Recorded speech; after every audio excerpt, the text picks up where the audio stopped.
Ministra do Meio Ambiente, Marina Silva, que cobrou o compromisso das nações desenvolvidas na preservação da Amazônia. Marina afirmou que espera repasses de até 100 bilhões de dólares para a proteção ambiental brasileira. As declarações da ministra ocorreram em Davos, na Suíça, neste evento que acontece até sexta-feira por lá. Já sobre o Fundo Amazônia, abastecido por países como Noruega e Alemanha, a ministra disse que negocia também repasses vindos das fundações do ator Leonardo DiCaprio e do bilionário e fundador da varejista Amazon, o Jeff Bezos. Além de Marina, outro representante brasileiro, este que se envolveu em polêmica, é o ministro da Fazenda, Fernando Haddad. Ele também discursou no evento e afirmou que entre os seus primeiros objetivos está a redução da dívida pública. Além disso, falou em garantir que os mais pobres voltem a consumir. Vamos ouvir. Nós temos uma agenda de crédito, melhorar o sistema de garantias no Brasil, tirar as famílias do Serasa, né, que é um órgão que negativa os devedores. Nós vamos criar agora um modelo, vai retirar essas pessoas da negativação e poderem voltar ao mercado de consumo. Temos uma política de valorização do salário mínimo, aumentar um pouquinho acima da inflação para que as famílias de mais baixa renda possam voltar a consumir. Temos uma agenda regulatória que vai melhorar o ambiente de investimento no Brasil, sobretudo com parcerias público-privadas e concessões, mas também com orçamento público em algumas obras que não têm rentabilidade privada, mas têm externalidade pública muito importante. Haddad também detalhou que o governo deve enviar ao Congresso 2 reformas tributárias, uma no primeiro semestre e outra mais próxima ao final do ano. A reforma tributária que nós queremos votar no primeiro semestre é sobre imposto sobre o consumo, mas no segundo semestre nós queremos votar uma reforma tributária sobre a renda, para desonerar as camadas mais pobres do imposto e para onerar quem hoje não paga imposto. Então nós precisamos reequilibrar o sistema tributário brasileiro para melhorar a distribuição de renda no Brasil. Haddad está falando aí então de uma reforma tributária com o objetivo de mudar o imposto sobre consumo aqui no Brasil, e essa segunda, que ele trata como segunda reforma tributária, uma reforma sobre o imposto de renda. Bom, com a participação dos principais agentes econômicos do mundo, o Fórum Internacional de Davos continua até sexta-feira e deve contar ainda com reuniões bilaterais e palestras de representantes da Alemanha, da Espanha, da França, além de instituições e empresas como o Google, a Unilever e a Universidade de Stanford. Além dessas falas que você já acompanhou aí do ministro da Fazenda, Fernando Haddad, venho agora para você com a fala que gerou bastante polêmica nas redes sociais. Ele falou sobre o consumo dele mesmo em empresários que apoiaram o outro lado, ou seja, o ex-presidente Jair Bolsonaro, durante a campanha eleitoral de 2022. Vamos ver. Uma agenda que, até como consumidores, nós temos condição de pressionar. No Brasil, em função do engajamento de algumas empresas com o governo extremista que foi derrotado, muita gente deixou de consumir os produtos dessas empresas no Brasil. Eu sou um que não consumo sem prestar atenção de quem que eu estou adquirindo o produto. Eu não compro nenhum palito de fósforo de uma empresa que não tenha compromissos com essas questões. É uma agenda que, até como consumidores, nós temos condição de pressionar. Vamos lá, Riva, a fala dele foi: eu não compro nenhum palito de fósforo de um empresário que apoiou aí o ex-presidente Jair Bolsonaro durante a campanha de 2022. E aí a gente precisa falar, principalmente, que ele fala ali como um ministro do Brasil em um evento internacional, colocando todos os holofotes sobre isso. E claro, gerou bastante polêmica. Faltou por isso um que ele pouquinho foi de tato, sensatez, né? Não, faltou tudo. Faltou primeiro ele se posicionar como ministro da Economia do país, no caso agora ministro da Fazenda, que é a principal pasta para o mercado investidor. O Brasil precisa continuar investindo e continuar atraindo investimento externo. Ele estava falando ali com o investidor no Fórum Econômico de Davos. Estava falando com os países, os investidores desses países de olho para saber, e aí? Nós vamos pôr dinheiro mais uma vez no governo Lula, como fizemos na época das commodities, que o PT surfou uma boa onda ou não? Absolutamente vergonhosa, desastrada, mas desastrada essa fala dele. Aliás, é por isso que o Haddad foi um péssimo prefeito de São Paulo, eleito pelos próprios paulistas como um dos piores, tanto que não teve reeleição. É por isso que ele não ganhou o segundo turno de eleição. É por isso que ele é considerado um poste do Lula. Todo mundo sabe que ele tá ali para o Lula continuar no controle da economia. Porque na época primeira de Lula, quem mandava era o Dirceu, quem mandava era o Palocci. O Lula tinha muita influência, mas não tinha um poder total. Hoje o controle é total, absoluto. E essas falas atabalhoadas, maldadas e ridículas vêm também da cabeça do presidente Lula. O que é? Nós vamos ideologizar a economia?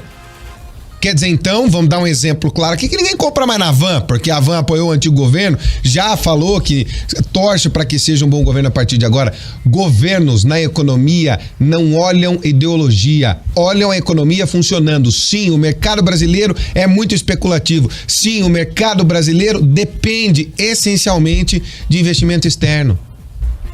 Não só de investimento externo. Isso tem que ser fomentado? Óbvio que sim.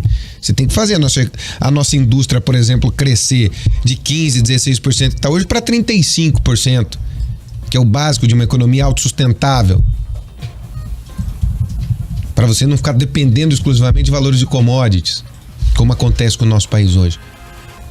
Mas esse é o tipo de fala que em uma semana você manda o ministro embora, em qualquer lugar do mundo.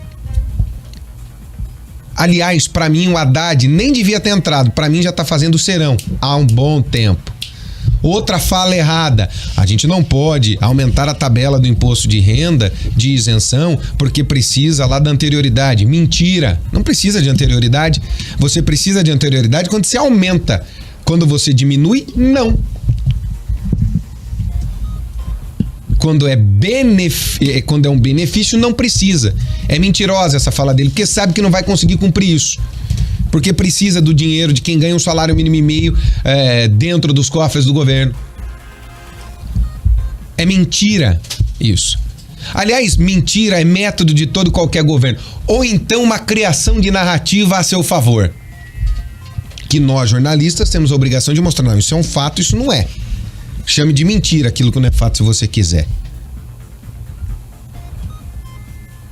Nós tinha a promessa de 82 bilhões de investimento externo.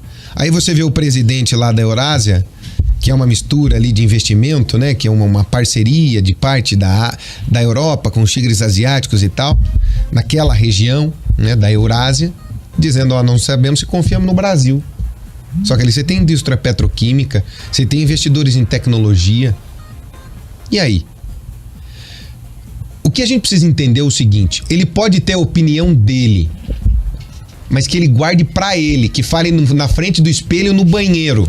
É muito diferente um cidadão fazer um comentário com um amigo do que um ministro de Estado fazer este tipo de colocação em um evento de visibilidade internacional, né? Pra que serve o Fórum Econômico?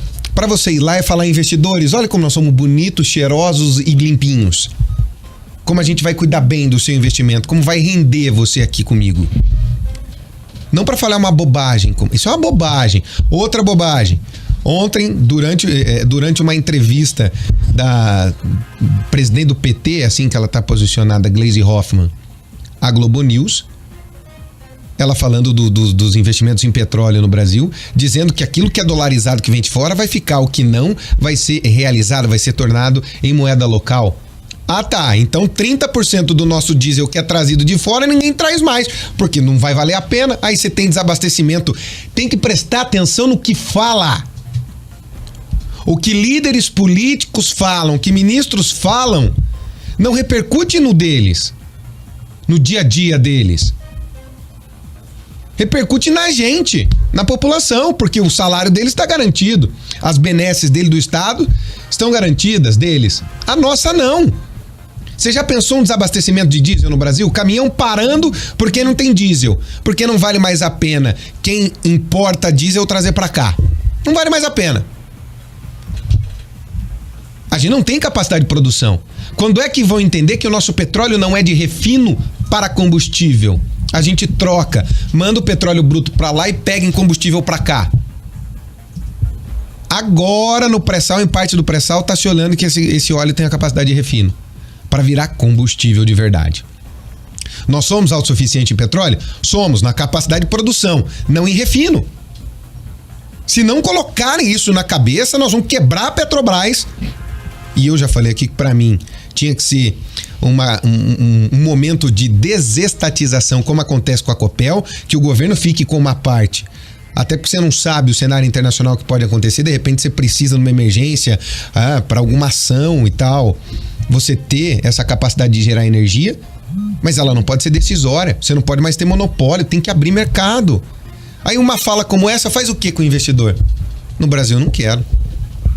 Não, e aí sem nem mencionar, né, Riva, que a gente está falando de um grupo político de esquerda que durante a campanha eleitoral, com razão, defendeu muito a democracia, o diálogo, mas a partir do momento que está eleita faz ataques pro outro lado também, porque é isso que ele está fazendo, né? A partir do momento que está eleito este grupo político, não só o presidente, os ministros, são representantes de toda a população, de quem votou neles, de quem não votou neles. E a democracia é justamente isso, é você acreditar. Você acredita que a sua solução é a melhor que tem, mas você não pode descredibilizar a solução de um outro grupo político, né? É o diálogo.